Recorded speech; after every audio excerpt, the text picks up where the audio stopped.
everyone. Thanks for stopping by the Time We Discuss studio. Today I'm speaking with Bethany, and it's time we discuss what it's like to be a freelance photographer. Okay. So today on Time We Discuss, I have Bethany Ogle with me. Bethany, thank you for joining me today. Of course, thanks for having me.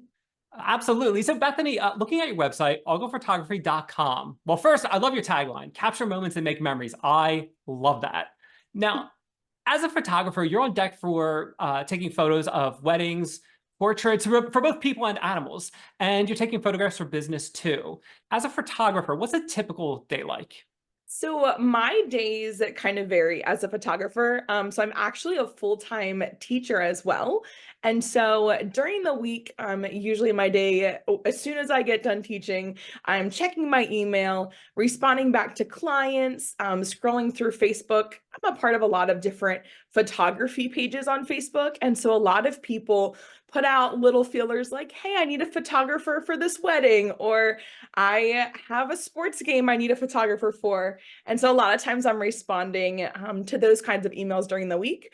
However, on the weekends, that is when I am usually out, waking up early, going to different photo shoots, making sure my gear and equipment is all cleaned and charged, ready to go.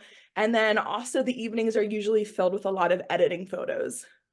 So now, if you were doing this full time, if this was all you were doing, do you think that most of your time would still be, when it comes to taking the photographs themselves, do you think most of your time would be spent on the nights and weekends, or do you think you would be doing more stuff like that during the day, despite that's when people are typically working? What do you think that would look like?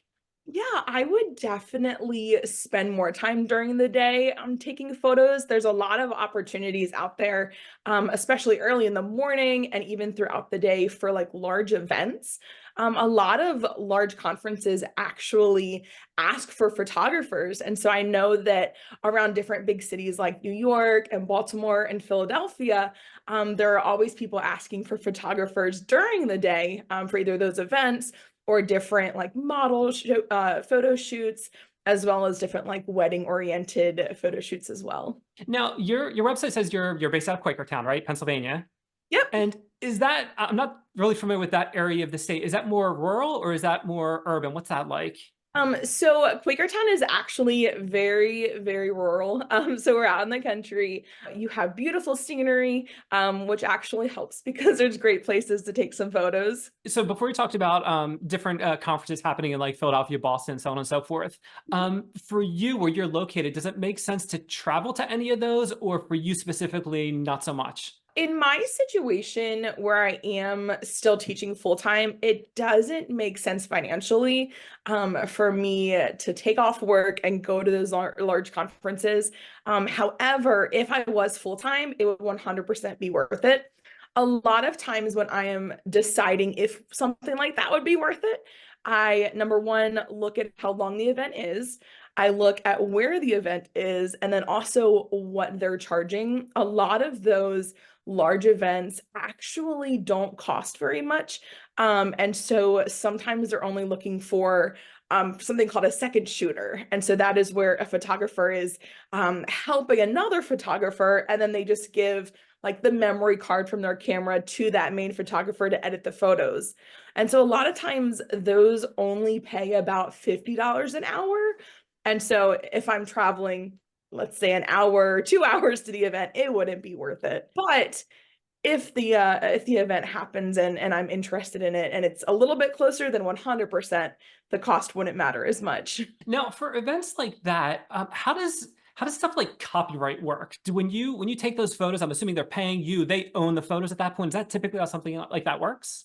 Yeah, so there's actually two ways that photographers do that. So either a photographer takes the photos, and so when someone is paying a photographer, they're actually paying them for the service, not for the photos.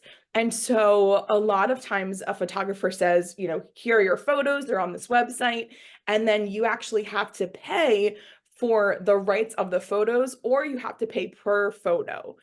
So there's kind of two different ways for that. However, with my photography business, I like to keep things super, super simple. And so when someone is paying me for the service, I just include the photos there. And so they usually just get a whole folder or like a USB drive of the photos, and then they have the rights to the photos. In a few years, if the demand grows, I may pay per photo. However, right now they're just paying, they pay me, they pay for the photos. Now, I'm curious, in 2024, are people still asking, so the clients, do they specifically ever ask for traditional film photos, or is everything all digital at this point? What does that look like for you? It's actually funny you say that because over the past few months, I've seen an increase where people are wanting more like film style photos. However, a lot of times people are just wanting the digital files, because then they can go and they're free to print them out or, upload them online. I know especially the wedding industry right now, a lot of people want to make those wedding albums that they can hold on to, but then they also just want to post them all on Facebook. And so there is definitely a mix, but it's still very digital heavy. When I was at a conference in California about, oh geez, I want to say it was maybe 10 years ago at this point. Okay. And I was using one of those services where you on your phone, you have the car comes pick you and they pick you up. I'm not going to mention any names, but they come pick you up and they take you to your location. And then, when you're ready for them, you do the same thing. They get the service back. And when I was talking to the driver, he was doing this as like a side business and trying to get his photography business up and running. And one of the things he was saying, he was saying specifically, he was trying to save up to get a brand new lens for his camera. And what he was saying was that one of the challenges he had was that people using their phones to take photos, they were coming up with images that, were almost as good as what he was able to capture. Now, are you finding that to be a challenge that people are like, oh, I can take my own photos. I don't need this. Or are people more like, especially for like weddings where it's like, no, I want that professional quality. What's your experience with that whole thing? I will say that for other photographers, I've heard it as a challenge, because, the phone industry is becoming so much better in the quality of cameras they're adding to their phones. I think I have like the iPhone 11 or 14 and it has like 4 different cameras. But I will say for me, I haven't found that to be a problem, just because they see the quality of my work. They see kind of my enthusiasm and my energy about loving to take photos and wanting to get that perfect shot. And also because of my lower prices, they're always wanting just to be like, just take the photos for me. Like, let me enjoy my day. I don't have to worry about it. And then at the end of the day, I get awesome photos. When it comes to your website, all the different services you offered in the world of photography, which one is the most challenging, do you think? Is it taking the family portraits? Is it the weddings? Which one do you find most, we'll say stressful? Which one's the most stressful? I think the one that is most stressful would probably be the wedding photography, just because there are so many different magical moments that you need to capture on a wedding. The first looks, the look of the groom's face when he sees his bride walking down the aisle, the look of the parents when they see those moments, the first kiss. There's just so many, even candid shots of like a little flower girl dancing, that you need to make sure you get. And the picture needs to be clear and sharp. And you need to feel the romance through the picture. And, you need to kind of export whoever's looking into this picture into that moment. And so I feel like that's the most stressful, because also cameras are technical and they can malfunction. And so that's why, especially this year going into really advertising for weddings, I already have about 5 or 6 weddings booked for this year alone. And so I needed to buy a second camera just in case my camera malfunctioned, and I needed extra SD cards in case one fails. There's a lot that goes into it. But I still love it because, weddings are magical. So I love getting to capture them. When you start talking about that, it reminded me, in a past life, I actually did, I ran live sound. And I remember initially, like, you're getting ready, the event hasn't started yet. And a little part of me is nervous because it's like, what if it starts and like I forgot to unmute one of the microphones or I forgot to do something. And then once it gets going, and I'm in the zone, I'm like, all right, I'm good now. Do you find the same thing with weddings specifically where like you still get those jitters, like I hope everything's going to go okay, or are you kind of like a little more numb to it, for lack of better words? I do get those excitement jitters in the beginning, especially with those big moments. You kind of feel the energy rising right as the ceremony is about to start. However, I do feel like the more I do them, definitely the more comfortable I feel. And especially being able to get those little moments, but then also capturing them. So a little bit of nervousness, but then just more excitement. Switching gears to education, what is your education background, and has that helped you with your photography? So my education actually has nothing to do with photography, but also everything to do with it. And so I have a bachelor's in family and human services with a child life track, and then a master's in music education. And so lots of kid-oriented classes, lots of family-oriented classes, and then also lots of music and performance. And I feel like that 100% has helped my business because it's given me the chance to be able to connect with families easier.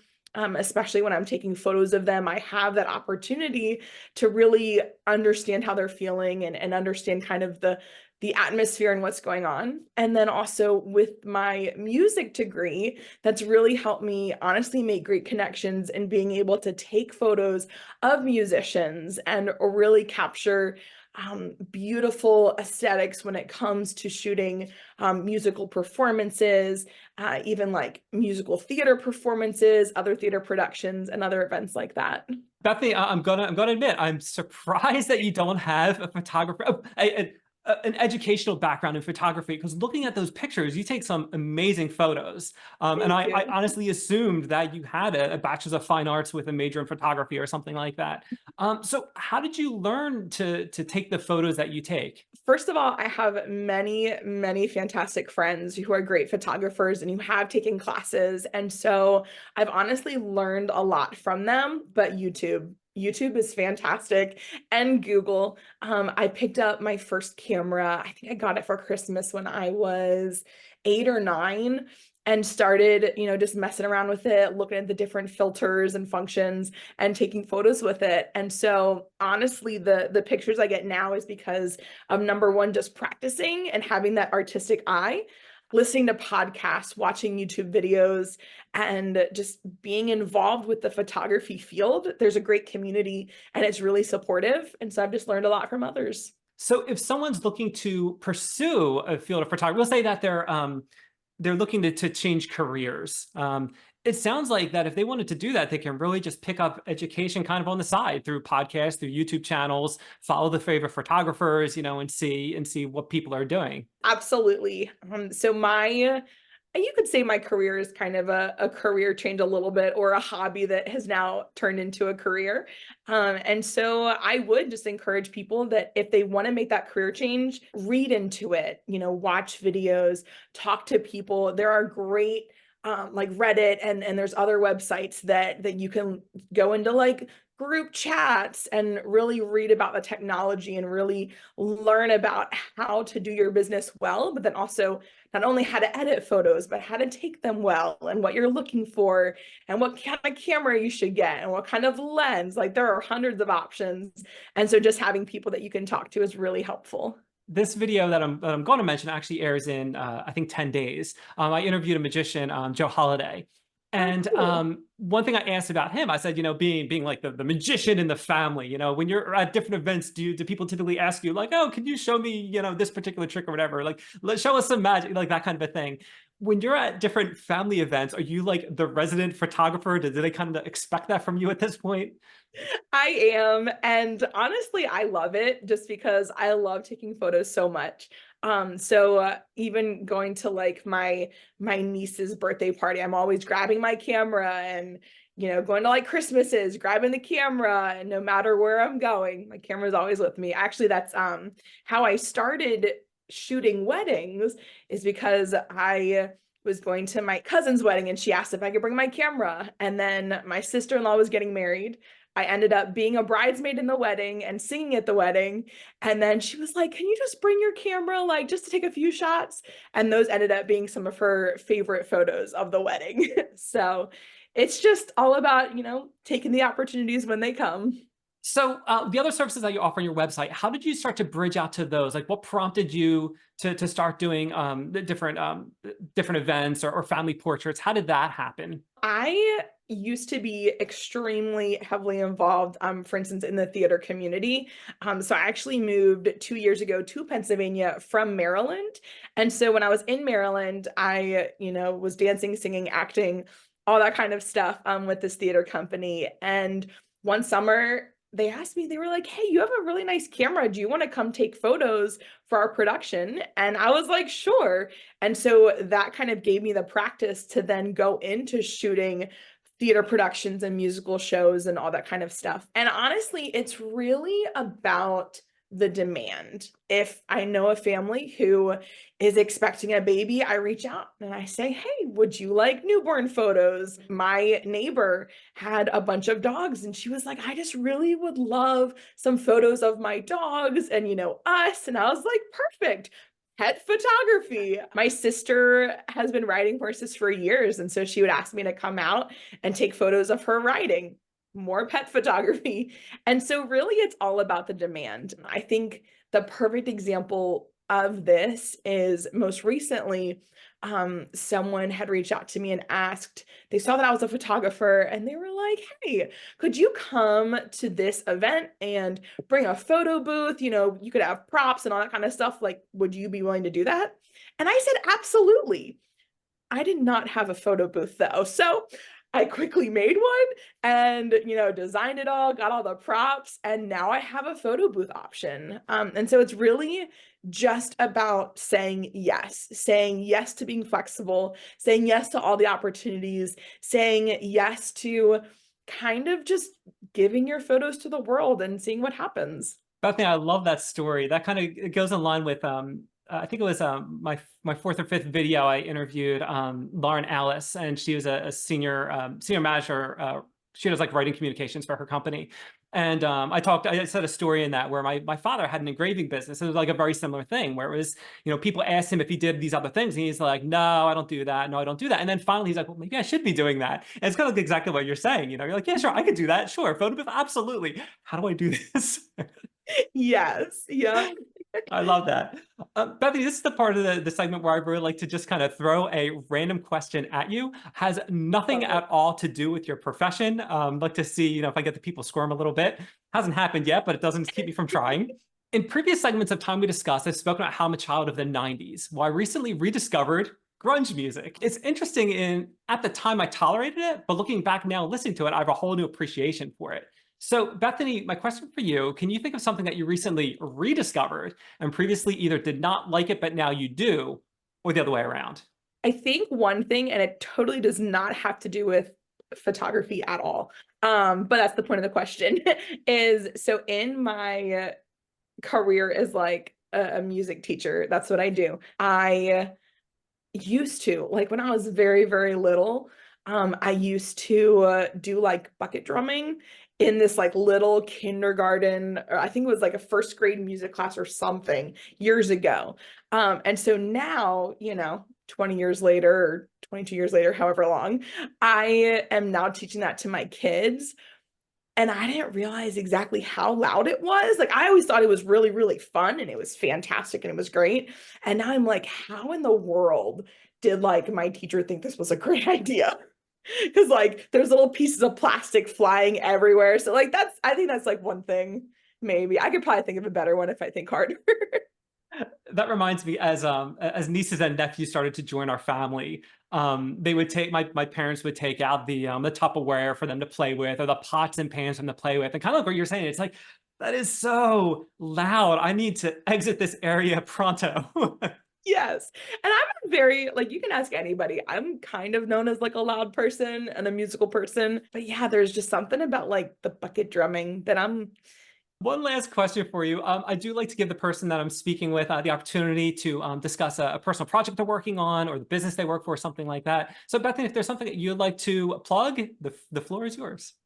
Absolutely. Thank you so much. So this definitely is the season of planning for like that May, June graduation season is coming up. And so I guess I just want to plug that one thing my photography company specializes in is those photo booths I was talking about earlier, as well as senior photos. And so if you know of anybody who needs, family photos or senior photos or is having a big party this summer and needs a photo booth, just check out oglephotography.com. That sounds fantastic. And then I'll make sure I put the link in the description as well so people can easily find you. Bethany, Awesome. it's been such a pleasure speaking with you. Thank you again for joining me on Time We Discuss. Thank you so much for having me. It's been a blast. Thanks for popping in the studio. My name is Dan, and this is Time We Discuss. I really enjoyed speaking with Bethany today. Make sure you check out her links in the description. If there's a profession that you want me to cover, add a comment, and I'll find that person for you. Don't forget to like, share, and subscribe. That'll do it. See you next time on Time We Discuss.